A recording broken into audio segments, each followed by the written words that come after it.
In this video, we'll cover abstract classes in TypeScript. So an abstract class represents a general concept. So for example, a shape, a vehicle, a computer, and so on. So you can't create an instance of an abstract class because there's still some details that need to be filled in general. Also, an abstract class can have abstract methods, and then the abstract method must be implemented by concrete subclasses.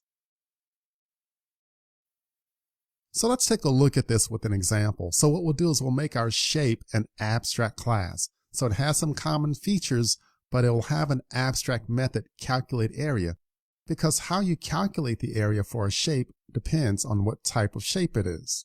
So a circle has one formula, a rectangle has another formula, and so on.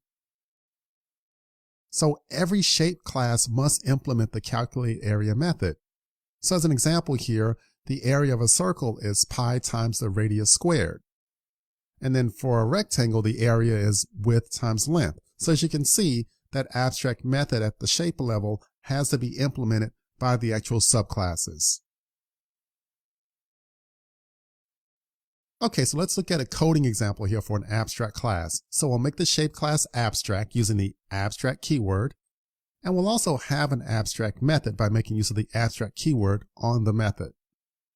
But note here, this method has no implementation. It's simply an abstract method. So then we have our rectangle. So we have our class rectangle extends shape. So then we have to override the calculate area method and provide our own implementation. And so earlier, as I mentioned, the actual area for a rectangle is width times length. So let's look at an example with circles. So our circle extends shape. So we have to override the calculate area method. And then here we return pi times radius squared. So what we do here is we make use of the math object. It's a built-in object that has properties and methods for mathematical constants and functions. So there's a math.pi and then math.pow power. So you give the actual value and the actual exponent that you want. So that's will give us our radius squared. There are some other ways we could implement this. Like we could say, in this case, it's very simple. We could simply say radius times radius for radius squared. But here I just simply wanted to show you how you can make use of the math built-in object.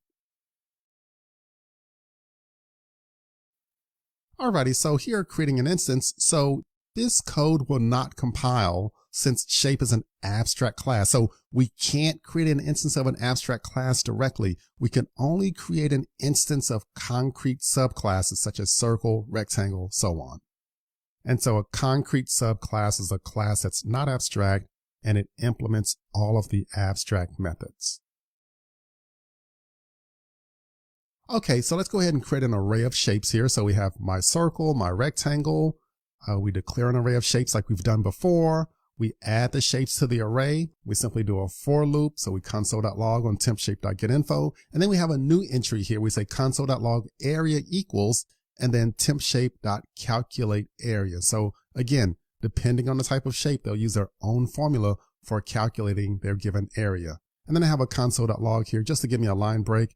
I could have easily used a \n for a line break, but I simply wanted to keep the code simple and I just added that extra line, but either way will work. So here's the output. The first entry here is for circle. So we have XY, radius of 20, and then the area equals pi times the radius squared. And then a similar thing here for our rectangle, XY width length, and then the area equals width times length. Alrighty, so let's go ahead and move into our IDE and let's test out this code.